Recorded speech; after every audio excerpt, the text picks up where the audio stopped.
Je m'appelle Andrea Dessène et je suis directrice de recherche au CNRS. Je travaille ici à l'IBS de Grenoble, à l'Institut de biologie structurale. Et je m'intéresse par les mécanismes d'infection bactérienne, notamment la pathogénie bactérienne. J'ai fait mes études aux États-Unis et là-bas, j'ai eu l'opportunité d'étudier plusieurs systèmes différents. Donc l'infection par des virus, par des bactéries, notamment HIV et la tuberculose, etc. Et je commençais à me concentrer sur les bactéries en arrivant en France.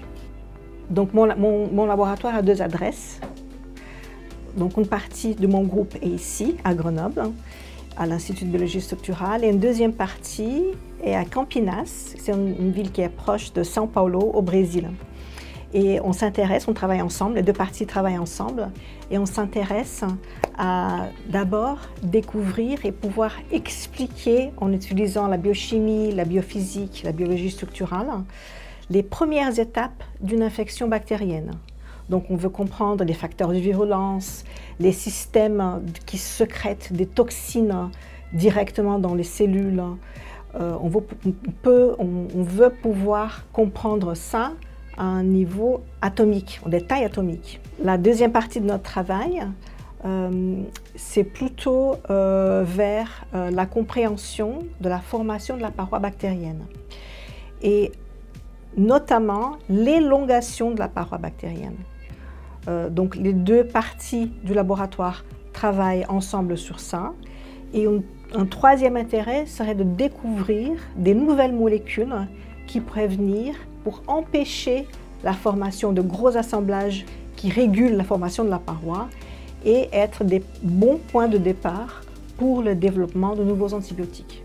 Je suis très reconnaissante au CNRS de m'avoir décerné cette médaille. Je pense que c'est pour le travail qu'on effectue en équipe. Personne ne travaille seul. Et donc l'équipe à Grenoble, l'équipe à São Paulo travaillent ensemble. Et en plus, on compte beaucoup sur nos collaborateurs. C'est absolument essentiel. Donc, le groupe de microscopie électronique à l'IBS, le groupe de microbiologie qui est au CEA, qui va venir à l'IBS aussi. Donc, on dépend énormément de ces collaborations-là. Aussi, les collaborations avec le SRF pour les nouvelles techniques de cristallographie. Donc, c'est vraiment un travail qu'on effectue en équipe. Mon rêve lié à ce métier, c'est un rêve double.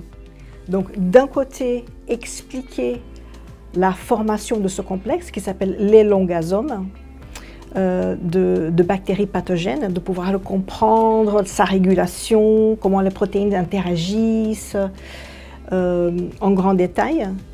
Et d'un deuxième côté, la deuxième partie du rêve, c'est de trouver des molécules pour empêcher ces interactions et on va dire pour bloquer la formation du complexe.